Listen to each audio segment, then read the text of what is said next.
तुमच्या निधीतून म्हणजे शासनाचा कुठलाही 1 रुपया न याच्यातून वापरता स्वतःच्या खिशातून या पिंपळ गोट्यासाठी त्यांनी 4 हायमास्ट लाईट दिले. सर्वप्रथम मी त्यांचे गावकऱ्याच्या वतीने आभार मानतो आणि अभिनंदन करतो. चांगल्या कामाला सुरुवात विजी भाऊने केली. तसेच एक शाळेच्या पलीकडून जाणारा त्या वाड्यातला पूल सुद्धा विजी भाऊच्या माध्यमातून झाला. आता मला सांगायचं एकच वाटतं, असं आपल्या पार्टीनं जो उमेदवार दिला त्या उमेदवाराकडे तुम्ही बघा, याचा स्वभाव कसा आहे, वागणं कसं आहे, चालणं कसं आहे, बोलणं कसं आहे. या माणसाला जर आपण एखादा माणूस जर थोड्या जर मोठ्या आवाजात जरी बोलला तर ह्यो माणूस तुम्हाला प्रत्युत्तर त्याचं देऊ शकत नाही. आणि समोरचा उमेदवार जो शिवसेनेचा राधाकिशन बापू पठाडे, तुम्ही त्याला कुठल्याही कामात फोन नाही करू शकत, कारण की ते तुमच्या सोबत 7 तारखेला कुठल्याही परिस्थितीत ते तुमच्यासाठी आता सांगितल्याप्रमाणे नानांनी 3,000 रुपये दिले, ते 3 लाख बी देते नाना, काही काही ठिकाणी दिले बी, पण त्याचा उपयोग आपल्या मतदारावर आणि आपल्या सर्कलवर होणार नाही. भारतीय जनता पार्टीची जी आता माग चाललं होतं का ह्यो तिकडे गेला, ह्यो तिकडे आला, भाजप फुटली तशी झाली. बापू, भाजप फुटणं एवढा सोपा खेळ नाही.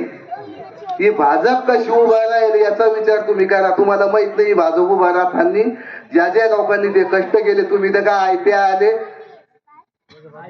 आयते आले आम्हाला तुम्ही सांगू राहिले का भाजपचं काय खरे, भाजपनं बाहेर अन्याय केला. काय अन्याय केला? 5-25 एकर तुमची प्रॉपर्टी घेतली भाजपच्या नावावर करून. अरे तुम्हीच आमच्यावर अन्याय केला. आम्ही तळागाळातले कार्यकर्ते तुमच्या समोर लहान मोठे झालेलो आहोत, आणि तुम्ही तिकडं मोठ्या निवडणुका लढा ना. आमच्या कार्यकर्ते कशाला हे करायला लागले स्थानिकचं तुम्ही. आणि एक विषय सांगतो मी तुम्हाला, त्याने म्हणते मी मार्केट कमिटीचा विकास केला, तो विकास केला. अरे विकास केला कोणामुळं? विकास केल्यामुळं नाना, दादा, ताई, भाजप, मुख्यमंत्री देवेंद्र फडणवीस ही पाठीमागे होती.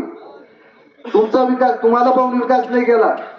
ह्या आजूबाजूच्या शेतकऱ्याच्या इकडच्या मालाची व्यवस्था व्हा म्हणून सनी या लोकांच्या व्यवस्थेसाठी तिथं मार्केट कमिटी उपबाजारपेठ मंजूर केली. मला निवडणुकीमध्ये गाजर दाखवलं. गाजर असं दाखवलं का तुझ्या मुलाचा ठराव मी मार्केट कमिटीमध्ये घेतला आणि त्याला आता मी मार्केट मध्ये कामाला लावणार आहे.